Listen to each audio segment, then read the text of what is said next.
और पंजाब और आम आदमी पार्टी की विचारधारा को बताया और बड़े विस्तार पूर्वक उन्होंने बताया और बड़े विस्तार पूर्वक आप लोगों ने सुना। और सुना इसलिए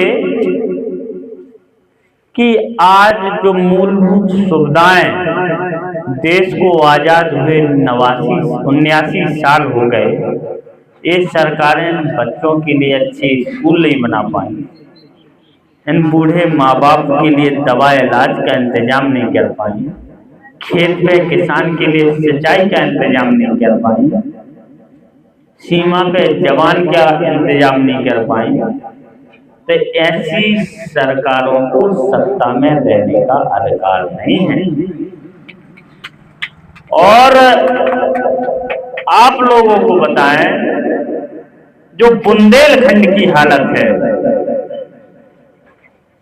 आप बुंदेलखंड में 200 किलोमीटर पूर्व में चले जाओ, 200 किलोमीटर पश्चिम में चले जाओ, 200 किलोमीटर उत्तर में चले जाओ और 200 किलोमीटर दक्षिण में चले जाओ और सोचो इस बात को कि 200 किलोमीटर में एक कारखाना इन सरकारों ने लगाया हो जिसमें अपने यहाँ के जवान बेरोजगार लोगों को नौकरी मिलती। क्यों नहीं लगाया? आप यहाँ से 200 किलोमीटर ग्वालियर आप निकलेंगे तो हर 50 किलोमीटर पे एक ऐसा कारखाना है जहाँ 1000-2000 लोग काम कर रहे हैं। आप यहीं से चले जाइए, पन्ना सागर जैसे निकलेंगे आप पर भोपाल के बॉर्डर जाएंगे, इटारसी भुसावल साइड आपके ऐसे कई कारखाने मिल जाएंगे, चेन्नई तमिलनाडु। तो क्या यहाँ ईश्वर ने जल नहीं दिया, जंगल नहीं दिया, जमीन नहीं दिए, पर्वत नहीं दिए, सब कुछ तो है अपने पास। लेकिन आज एक पढ़े लिखे जवान बेटा बेटी को 10-20 हजार की नौकरी के लिए 1000-2000 किलोमीटर दूर जाना पड़ता है, दिल्ली जाना पड़ता है, बेंगलोर जाना पड़ता है, महाराष्ट्र जाना पड़ता है, चेन्नई जाना पड़ता है। तो इसकी लड़ाई कौन लड़ेगा? इसकी लड़ाई हम लोगों को लड़नी पड़ेगी। तो बुंदेलखंड और उत्तर प्रदेश हो चाहे पूरा देश हो, आप अभी अतुल भाई बता रहे थे बड़े विस्तार से कि जब स्मार्ट मीटर गांव-गांव लगाए जा रहे थे तो ना समाजवादी पार्टी के लोग मऊरानीपुर विधानसभा में सड़क पे उतरे, ना कांग्रेस पार्टी के सड़क पे उतरे, ना बीएसपी के सड़क पे उतरे, ना निषाद पार्टी के लोग सड़क पे उतरे, ना सुहेलदेव पार्टी के लोग सड़क पे उतरे, ना अपना दल एस के लोग उतरे, ना अपना एस कमेरावादी के लोग उतरे। उतरा कौन? आम आदमी पार्टी के लोग। क्यों उतरे? कि ये आम आदमी के लिए लड़ते हैं, आम आदमी के लिए जीते हैं, आम आदमी के लिए काम करते हैं। 2012 में एक मूवमेंट हम लोगों ने तैयार किया पूरे देश में अन्ना जी के नेतृत्व में कि भ्रष्टाचार विरोधी आंदोलन करना है, भ्रष्टाचार के खिलाफ आंदोलन करना है। और पूरे देश ने 2012 में अन्ना जी का साथ दिया और एक जन क्रांति पूरे देश में हुई और कांग्रेस सरकार 70 सालों से देश में राज कर रही थी, वो सरकार चली गई। तो देश के प्रधानमंत्री नरेंद्र मोदी 2014 में अपने हेलीकॉप्टर से पूरे देश में घूमे, घूमते घूमते अपने बुंदेलखंड आए, झांसी के मैदान में आए, बोले कि सुनो बुंदेलखंडियों, बुंदेलखंड से जब नौजवान हमारे गुजरात आता है, सूरत आता है, अहमदाबाद आता है, आज 24 घंटे मेहनत करता, अपनी ऊर्जा खर्च करता है, तब हमारा गुजरात मॉडल बनता है। कि क्या बुंदेलखंड के नौजवान बुंदेलखंड में पसीना बहाएंगे, बुंदेलखंड में अच्छे कारखाने लग जाएंगे, बुंदेलखंड में अच्छे स्कूल अस्पताल बन जाएंगे, तो क्या यहाँ की नस्ल यहाँ मेहनत नहीं कर सकती? और अगर ये सब आप लोगों को चाहिए तो हमें सत्ता के सिंहासन पर बैठाओ। और भैया पूरे देश ने और बुंदेलखंड के लोगों ने नरेंद्र मोदी को देश का प्रधानमंत्री बनाया। दोस्तों 12 साल हो गए देश को प्रधानमंत्री बने हुए नरेंद्र मोदी को। बताओ एक कारखाना इन लोगों ने लगाया। कौन इसके लिए लड़ेगा? बोले कि चाहे जालौन हो, ललितपुर हो, महोबा हो, झांसी हो, चित्रकूट हो, बांदा हो, कालपी हो, औरई हो, मऊरानीपुर हो, निवाड़ी हो, पूरे बुंदेलखंड में इन लोगों ने एक एम्स बनाया हो। बताओ, बना है एम्स? एक ऐसा मेडिकल कॉलेज इन लोगों ने बनाया हो जहां 500 बेड की व्यवस्था हो, बनाया है? तो इसकी लड़ाई कौन लड़ेगा? इसीलिए हम आते ही हमने कहा आम आदमी आए हैं आम आदमी को जगाने के लिए। ये सोचा करो, आप लोग बैठ के कभी कभार सोचा करो। आप लोगों की उम्र 40, 45, 60, 65 के करीब है और समझना उस बात को सोचना, अभी किसी को अपने जवान बेटा बेटी की शादी करनी पड़ती है इस बुंदेलखंड में तो बैंक के दरवाजे देखने पड़ते हैं, रिश्तेदारों के चेहरे देखने पड़ते हैं, मित्रों से कर्जा लेना पड़ता है, तब वो शादी कर पाते हैं। क्या आजादी के दीवानों ने इसलिए कुर्बानी दी थी कि हमारी नस्ल हिंदुस्तान में तो बगैर कर्ज के जन्मे लेकिन कर्ज में मर जाए? इसलिए आप लोगों के बीच में आए हैं, इसलिए आप लोगों को जगा रहे हैं। क्यों जगा रहे हैं? कि दिल्ली में तो अरविंद केजरीवाल ने तो पूरी काया पलट पलटी है, हमें बताने की जरूरत नहीं है। बिजली भी मुफ्त दी, किसान को 50,000 हेक्टेयर मुआवजा दिया, महिलाओं को बस में मुफ्त यात्रा दी, मोहल्ला क्लिनिक खोले, सब कुछ अरविंद केजरीवाल जी ने दिया। पंजाब में सरकार दे रही है, तो क्या वो सारी चीजें अपने मेडकी गांव के लोगों को नहीं मिलना चाहिए? जब दिल्ली वाले सत्ता को बदल सकते हैं, पंजाब वाले सत्ता को बदल सकते हैं, क्या मऊरानीपुर वाले नहीं बदल सकते?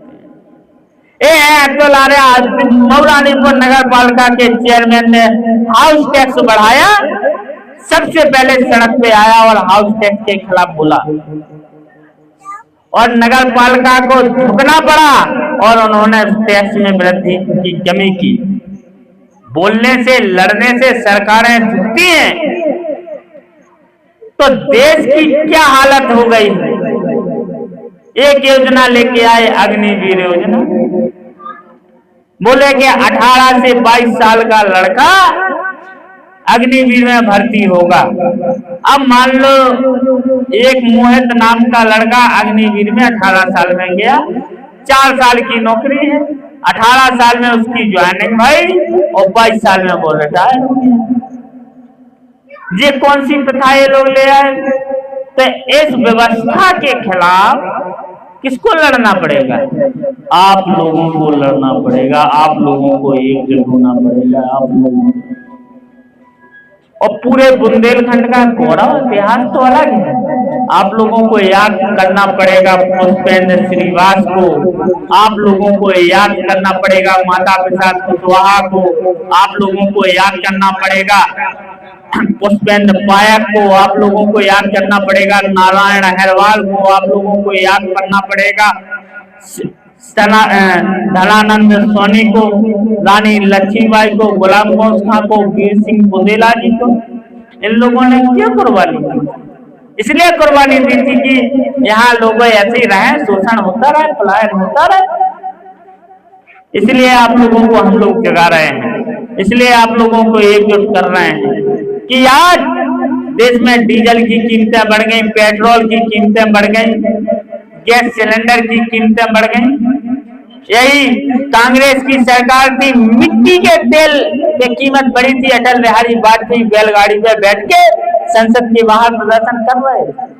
गैस सिलेंडर पे कीमतें 2004 में बढ़ी थी, राजनाथ सिंह और स्मृति ईरानी इंडिया गेट पे धरना प्रदर्शन कर रहे थे, लेकिन आज सड़कें सूनी।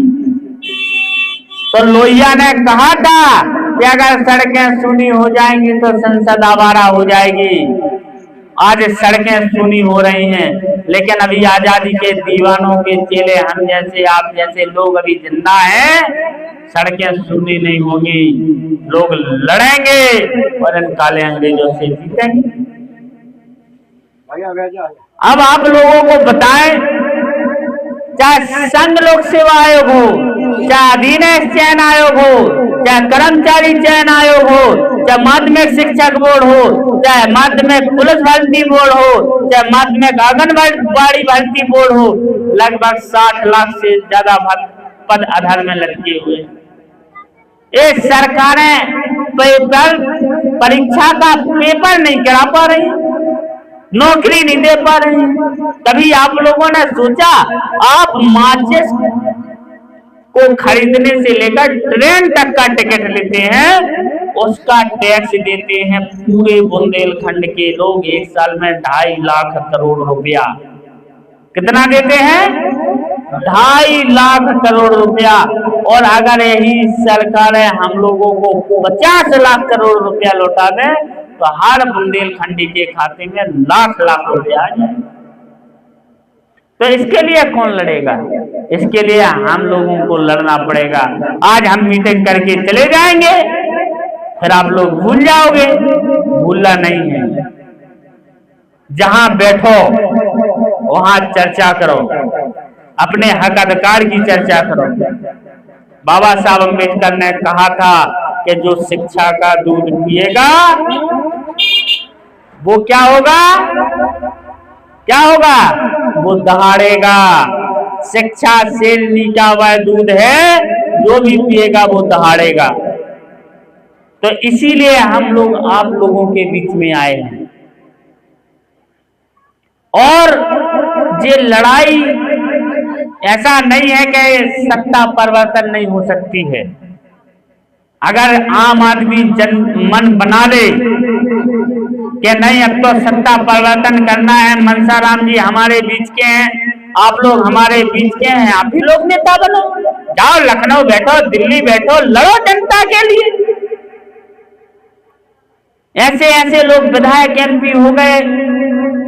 आज संसद में चोर उचक्के गुंडे माफिया लोग बैठे हैं।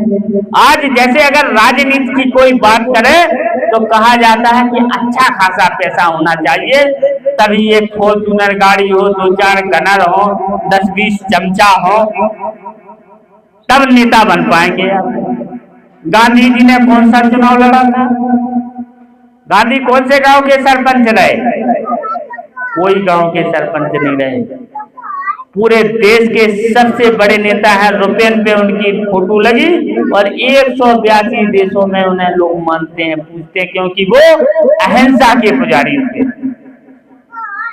उन्होंने हिंसा नहीं की और दांडी यात्रा कर करके बगैर हथियार उठाए देश को आजाद कराया। ऐसे अपने महापुरुष।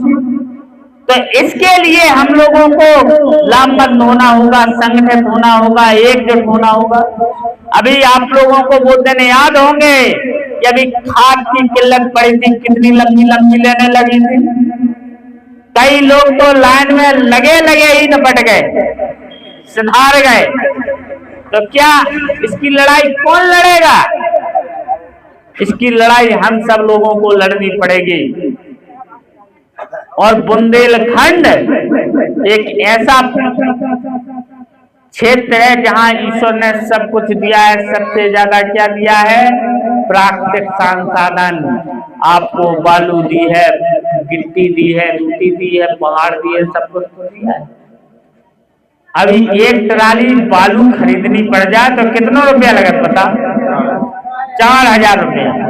क्यों देना पड़ता है भाई? हमारे यहाँ की बालू अगर हम ही लोगों को ना मिले तो फिर बेकार है। तो दोस्तों, यहाँ से कम पर डे 20 करोड़ रुपया सूटकेस में भर के हर खदान से जा रहा है योगी आदित्यनाथ के पास। हर खदान से रुपया जा रहा है नरेंद्र मोदी के पास, हर खदान से जा रहा है मोहन यादव के पास। तो इसके लिए हम सब लोगों को इकट्ठा होना पड़ेगा, इसके लिए हम सब लोगों को लामबंद होना पड़ेगा। दोस्तों, झील पर पानी बरसता है हमारे देश में, खेत पानी को तरसता है हमारे देश में, दूध महंगा है, खून सस्ता है हमारे देश में। अफसरों और वजीरों और पागलों को छोड़कर अब खुलकर कौन हंसता है हमारे देश में। बहुत बहुत